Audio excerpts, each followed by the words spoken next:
Welcome back to Restoring Sean. Today we are officially teenagers as we enter episode 13, which means taking a stroll around the side of the house, building a patio, and landscaping an entire backyard. If you're new to the channel, I post a new video every Wednesday morning where I do some sort of front handspring into the work that went into restoring my very first house, the Manor. All opinions are my own, never assume I have the correct answer. And did you know? One time my gin and soda got roofied while at a Halloween party in a hotel lobby, dressed as Romy White from Romy and Michelle's high school reunion. Well, now you do know. Let's get started. We begin with the backyard, which for the purpose of this video will be told separate from the side yard. Much like the front of the house, the backyard was pretty damn scary by the time I moved in. When I viewed the house, it was so wet and puddle riddled that I didn't really walk through the backyard at all. Clearly, it had some random plants around it that I assumed would be glorious when they came back to life. But what I didn't know was how unruly and choked out by weeds they were going to be, because the backyard as a whole was just dirt. Looking back at the 2013 listing photo, we see that the backyard was never great. I don't know when it became overgrown and sad like this, but it was long before the previous owners took it. A couple of days after closing on the house and getting moved in, I took this photo from the back gate to sort of have a placeholder of what the yard was. On the lower left, do you see that boardwalk? That covers a big empty ditch, and that's what the crafty lesbians called a French drain. That's not technically what it was, but let's just go with it. They rigged the downspout on the back corner of the house to extend over this giant mound of dirt, where they had filled it with logs and tree stumps and rocks, and then made this sort of river waterfall thing with rocks and tarp, so the water would flow away from the house and into the drain that they had made. That didn't stop the water from entering the basement, but I digress. Here's a bit of a reverse view where you can see the weeds encroaching on the walkway and the arbor thing that led to the parking space in the alley. Also, just a quick view of the neighborhood cat here that would roam my backyard and belong to the people a couple houses down. And I never had a problem with this cat. He or she would sleep on my front porch or the patio chairs. He'd sleep on the steps at the back of the house, just hanging, and I loved seeing those blue crossed eyes. So as I mentioned, there was a lot of wood on the mound, but there was a lot of wood in the yard in general, and in the side yard, and in the front yard, and of course everything that I was tearing out of the house. For 2 years, I was never at a shortage for wood. And because of this constantly growing issue, I needed to build a fire pit to take care of it. I borrowed a weed whacker from one of my associates at Pottery Barn, Trudy, and made a go of it at clearing away some of the brush in the backyard where a fire pit would make sense to be built. After a trip to Menards where I copied one of the patterns.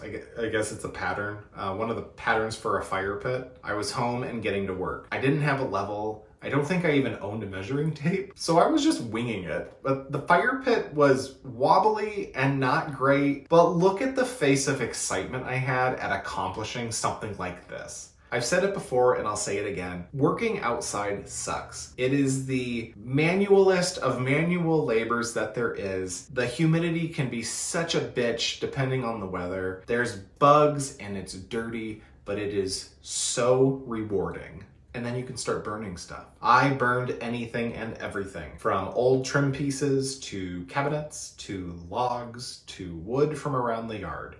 I burned the armoire from upstairs and spare OSB boards from the basement, copious amounts of cardboard from all of the things I was ordering on Amazon that wouldn't fit in the recycling bin, and spare wood from the garage that didn't belong and I didn't want lingering. I was burning all the time. Eventually, this would bite me in the ass, but that wouldn't be for 2 more summers. And I know some of you who know me already know what I'm referring to, but the rest of you, I'll go through it in a few minutes. Eventually, fall of 2018 arrived at the Manor, a relatively calm winter behind it, and soon it was spring and time to work in the yard again. This picture is the chaos from clearing out the side yard, but it shows just how gross the backyard was. And if I was embarrassed about the way the front yard looked, I was mortified about the back. Luckily, it was surrounded by fencing to hide it for the most part, so there was that at least. There was a slight issue that I encountered with these barrels that I may as well share now. In trying to get rid of them, I had listed them for free on Craigslist, as you do. Most of them had been picked up except for one, and this is what happened. So I have been doing yard work getting leaves picked up, and I had a big rain barrel left that no one ever came to pick up. So I took the big rain barrel and tipped it over to empty it, and I was like, God, the water stinks. And I had a little friend waiting in the barrel. So I don't know if it's a rat or a squirrel, but I can't leave it here because I don't want bugs to get in it. So I've got to like give him a little rag, and then I've pick him up in a trash bag because I don't want to touch it. Oh God, oh my God, I've never been so grossed out in my life. Apart from that, I do have a couple of videos from the summer that showed work as it was really getting started, and I'll show those in quick succession, starting with one of the epic rainstorms from the summer of 2019 and what it would do to the backyard of dirt. There's this like big mound that they made with this really fancy drain system that comes off the roof, which is total bullshit. There's where the wood chips are still missing. The gate. That's the scary corner where all the wood is. All that wood used to be on the mound. My fire pit that I built last summer. That's my huge oak tree that kind of spans over 3 yards. I'm also starting to edge out where my little pathway will be eventually. So right now it's put mulch over there to finish that. And then I'll rough out my path still. And that's about it. Flashing forward to the spring of 2020, not much else had happened in the backyard. Funny thing with COVID though was that when quarantine began and all of the interior projects had wrapped up, that meant I could officially get to work on the backyard restoration process. I started with the bamboo fencing along the northern side of the yard, and that is what hid the ugly backyard of the neighbors. Uglier than mine, at least. In this photo, you can see that it was just metal chain link fence that the bamboo had been attached to. And at this point, I'm guessing it was probably 15 years old. I was going to be replacing it with the same type of product. Here's a shot with the bamboo all removed, which meant I could start cleaning out the debris that had been behind it and wedged inside. Just trash and leaves and sticks and plastic bags and things. What I love about projects like this, and maybe you're like me, but it's how once you start getting the gross stuff out of the way, like the trash and old broken bits of fence, you get this like frenetic energy like the zoomies, and you just start raking the shit out of everything because you want to see bare earth and just know that it's going to be clean going forward. And maybe you're not like me, and that's fine too. After this fence project, I moved on to another, which was cutting down the arbor over the back gate. When I did that, I also wanted to seal the giant double gate doors as well. You can see it in this photo here with the black latches, and that was so you could, I guess, drive a truck into the backyard to dump stuff off. To me, it just looked crappy, and one side didn't open very well and was collapsing into the dirt. So I removed the hardware, jacked that panel upward, and added a couple 2x4s to screw it all together and close it up. Then I was back to burning stuff, sometimes for 6 hours of the day, hanging out in the backyard with my tunes and the fire, raking and moving logs and whatever else I unearthed in the process. After a couple of days or weeks, it all started coming together. But quick side note, actually, before I forget, there was a girl who lived a couple houses down who was maybe like 22 years old. And in the early days of COVID, she would conduct like fitness classes over Zoom in her backyard. So she'd be jamming out to her workout music for her clients, and I'd be jamming out to whatever, girl group I was listening to in my backyard. But it was just nice knowing that like there was human activity. One day I had the back gate open because I was moving the bags of like yard waste out into the alley for pickup. And she was coming back from running some errands or something and was walking up the alley. She introduced herself, which we'd waved hello in the past, but she introduced herself and asked if she could see the progress I was making in the backyard. And I said, sure, that was fine. She came in and she was very complimentary and explained that she had actually actually grown up in the house that 2 doors down that her parents owned. And as a child in the neighborhood, all of the kids on the street had a rumor that there was a witch that lived in my house. So point A, I have always felt that I lived in a witch's house, and this proved it. But then she went on to say that the witch had bat houses on high posts in her backyard, and the bats would roost there throughout the day, and then at nighttime you could hear them all, flying away from their bat houses. So point B, this explains why I had 2 bats in the house, or at least that's the explanation I'm going with. Here's a shot of the backyard from the day I moved in at the end of May 2018 on top, and April of 2020 on the bottom. The fire pit was absolutely destroyed from burning so much on it, and the stones were crumbling from being subjected to so much heat, but it's a life well lived, I say. I decided it was time to put my fabulous artistic skills to use again, and doctored up a photo of what I wanted the backyard to look like. So here, in what's probably the most professional rendering you've ever seen, is the plan. I wanted grass, and I wanted it framed in, and I wanted it now. And wouldn't you know it, I got it. Now in this photo, I have to laugh because look at the total bullshit job I did with the garden edging. It is horrible.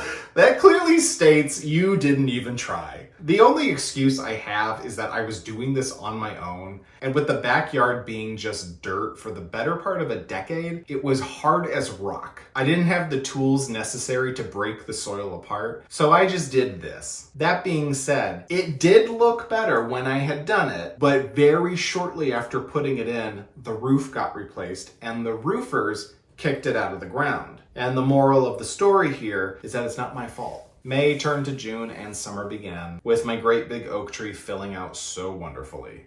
It should be noted here that in the neighborhood, or at least in my backyard, we had a lot of raccoons. One night in my first summer, the cool neighbors Jake and Allison had me over for drinks on their patio. And later in the evening in the dark behind Jake, I could see movement coming down one of the trees and along the fence and glittering eyes. And then slowly, like 2 or 3 huge raccoons crawled down the fence and just sort of ambled by, like looking at us as we just sat there, with our cocktails and watched. And it was just the coolest thing. What else was amazing was that the whole time I lived at the Manor, when I would have bonfires at night, or I say bonfires loosely, when I was just burning debris at night, and I'd be sitting out there, you could look along the fence and see the raccoons hanging out on top of it, mostly in the shadows, like they were never super close, but from the shadows, you could see their bodies and they would just watch the fire with me. And it was an eerie feeling, but it was also really cool at the same time. Here's a video from the summer of 2020 that I was so happy to capture and share with you guys now.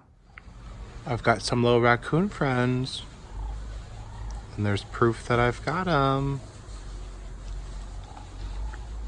since I couldn't get any last summer. The mama raccoon was in the bushes down below, and when I moved myself down the pathway to get a better angle of the babies, she started growling and hissing at me, so I just figured it was better to mind my own damn business and move along. So, now we come to my screw up. In this photo, it is July 3rd, 2020, and you can see that I am burning a rather large structure behind me.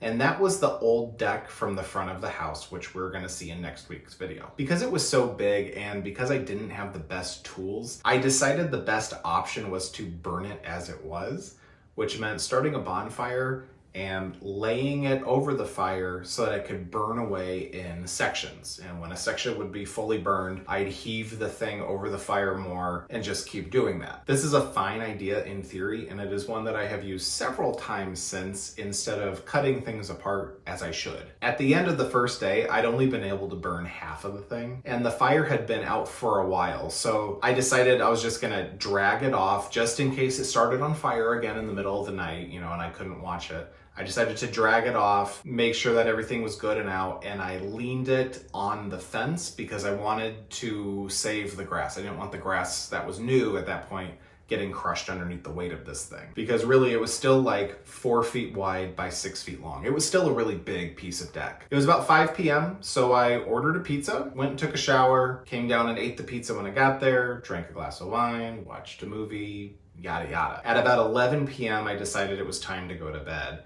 And when I walked through the house to turn all the lights off, I can vividly recall looking out the back door to the fire pit and thinking, yep, fire's out. So I went upstairs and I went to bed. I'm a heavy sleeper.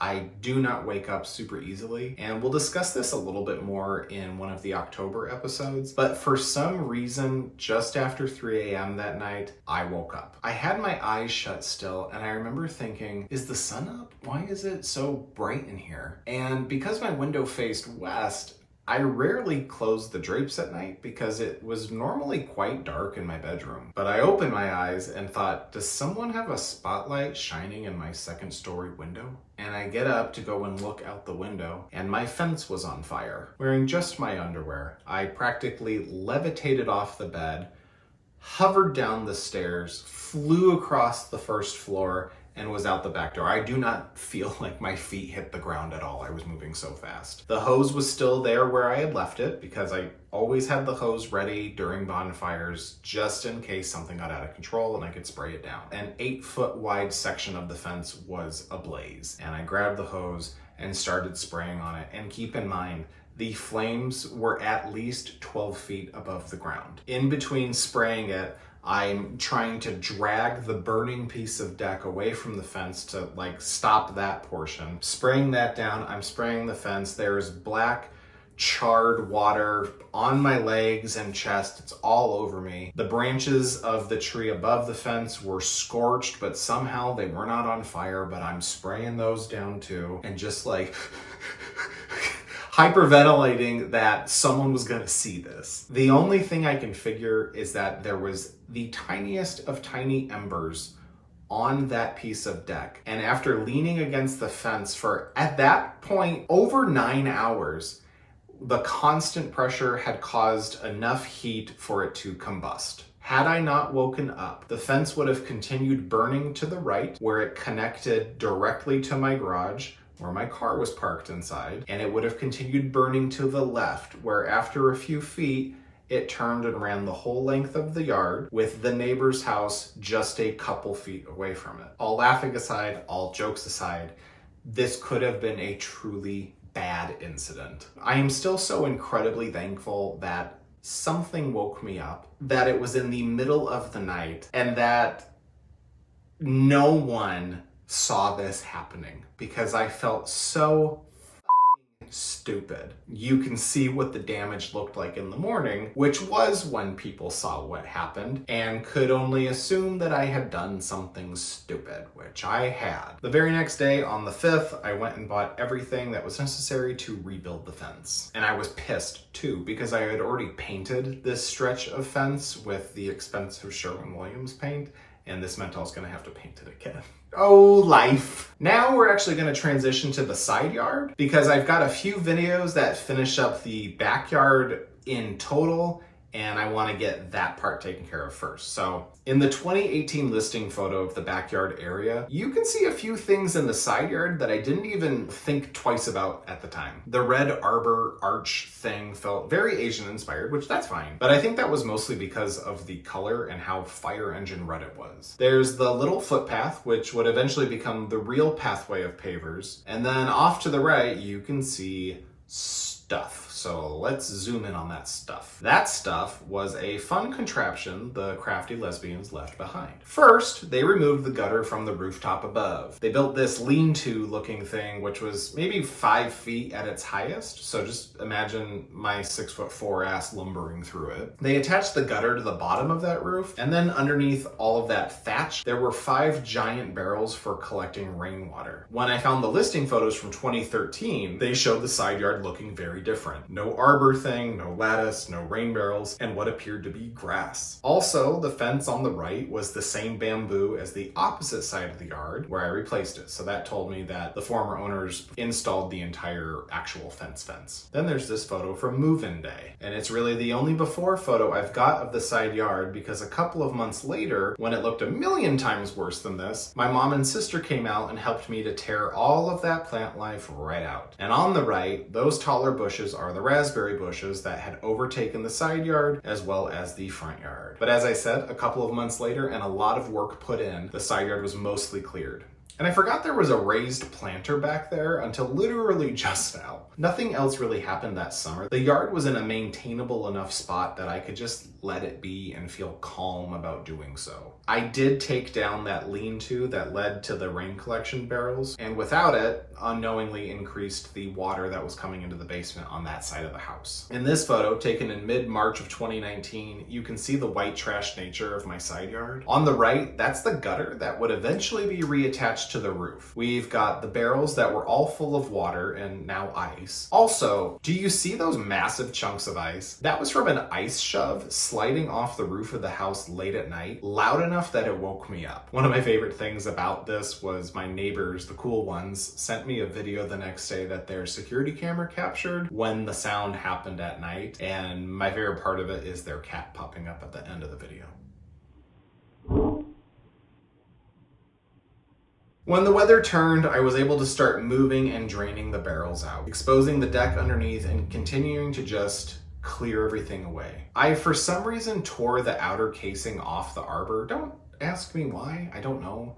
And then I continued removing wood and things from the side yard because this was where the patio was going to eventually be. Spring of 2020, in addition to everything else that I had been doing, meant getting the patio project fully up and running. And to do that meant first working on the fence. The gate that the crafty lesbians had installed, as pictured here, was not conducive to actually securing the yard. And without the lean-to, that gate didn't connect to anything. In another fancy schmancy rendering here, I would be walling that up and putting a gate where the opening on the right now is. You can see the footpath that I had started packing down and the front lawn growing pretty nicely beyond it. I had to remove the angled bit of fencing, so here's the view with a new fence post in the ground, a post attached to the house, and the cross pieces. Also, ta-da, there is a gate in place now. A few hours later, and probably some tears because it was my first time ever building a fence, the backyard was secured. I don't know if you can see it that well, but I just used the hose to outline where I'm gonna have the path continue from the front yard. So that'll be like a big patio back here now. And there's that. Not long after that video, I started digging out old roots and random rocks from the ground and leveling where the pavers were going to officially be for the patio. But before starting them, I needed to dig up the tree from the front yard and transplant it back here. I mentioned this in the last video, but I really wish that I hadn't moved that tree, not only because it would have been fine where it was, but because it didn't end up surviving the summer. And by the time that I moved out, it was deader than a doornail. I had started the paver pathway in the front yard, and I mentioned last week they were going to be leading through the new opening in the fence and eventually creating the patio. But in case you missed that, the process went like this. I had a single plastic mold for these bad boys, and if I'd had more money, I would have purchased more of them. I'd mix up a bag of cement in my bucket, spray Pam cooking spray on the inside walls of the form, lay it down, shovel cement into it, pour some to finish it, let it sit for like 10 minutes, slide the form off, and repeat the process for the next paver. Over and over and over again. There were some days when I went outside and did 4 pavers, and there were days when I went outside and did 20. There were highs and lows here for sure. Once the pavers were dry and they were all in place for the patio, which I don't remember how big it was exactly, it might have been like 10 of those by 12. But once they were all ready, I poured polymeric sand over them, which is a sand for patios or pavers that you dump it, you sweep it into all the cracks, and once it's all in there and settled, you spray water over it to firm it up so that your pavers and things don't slide around. Quick side note here. During the patio process, I would only take 1 bag of concrete from the garage to the patio at a time, mostly because they weighed 50 pounds, but I only wanted to work with one at a time. I didn't want to get too overzealous. This meant walking back and forth constantly from the garage to the patio, setting things up on my workstation, which was just the patio table with a tarp thrown over it. On one of my return trips to the garage, there was this dark streak that came shooting down through the trees and landed somewhere near the ferns and bushes by the fence on the other side of the yard. Naturally, I went to investigate, and it was a huge hawk, and it had just blasted a squirrel off of a branch and tackled it to the ground. Now, obviously, he was going to eat it, and at this point, the squirrel was already dead, which I assumed happened on impact of the hawk hitting it. And I'm not going to show you anything gross here, but this was just the most interesting thing to see happen. And for what it's worth, This hawk was a very tidy eater, and I'm bringing this up because yesterday I was eating lunch in the kitchen window at the back of the house, watching a rabbit in the garden, and I watched a hawk come down and take it away, and it was very unsettling. Back to business here. Once the patio was officially done and the furniture had been moved back into place, I broke it in with my friend Jonathan in a day of frivolity and drinks, and eventually me bringing Paolo outside to enjoy my hard work.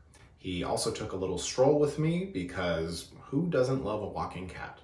You probably noticed that I painted the fence only along one side, but not the length of the yard. And it was mostly because the bushes were so big by the time I got to painting that I didn't want to damage them. As such, I never finished painting it all, so I don't know if the new owners ended up doing that or not, but to me, it looked fine. It was crisp ends, it was fine. Once the side yard was finished, I started posting a few additional videos to social media, starting with this one. I am dumping cement in the last mold that it's gonna take to do the backyard patio, the backyard pathway, and the front pathway. So this was 47 bags of cement, 90, I think I ended up at 99 pavers. And it took about 2 months, but it is just about done. And that is very exciting because that means I'm one step closer to my announcement next week. And you'll have to wait to find out what it is. A while later, I revealed the news.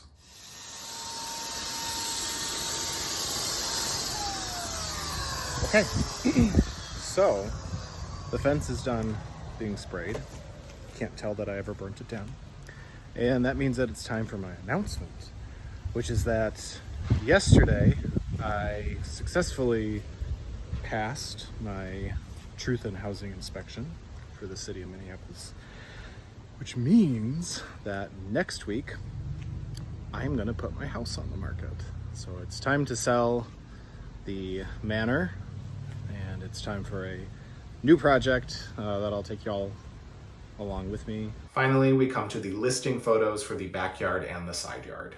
From where it began, this was just a complete 180, and truth be told, I very much miss this backyard. Moving away from this house was such an impromptu thing, and because the backyard was finished literally days before listing it, I didn't really have the opportunity to enjoy it. I can always look back on photos, I know, and I can see the space and envision what fun there could have been, and that's just got to be enough. Now, this is largely symbolic because I'm having my last bonfire here at the house. I found some cabinets in the basement that I'd forgotten I had taken out of the hallway my first summer here. And as such, they are the last things that need to be burned before I can pass this house along. This is the last of 3 of these things. And like the wood's all warped on them and icky, so it's not something that you'd ever want to use. And she's on. So do you guys want to see a visual representation of my life in 2020? Well, yep. It's a dumpster fire. That is all I have got for you today. Thank you so much for watching and supporting the channel, either with your likes or shares or comments, and for subscribing as well if you can. Next week is a big one as we enter the last video of restoring the manor and what was required to bring the exterior of the house back to life. Make sure you tune in, have an amazing week, and I will see you then.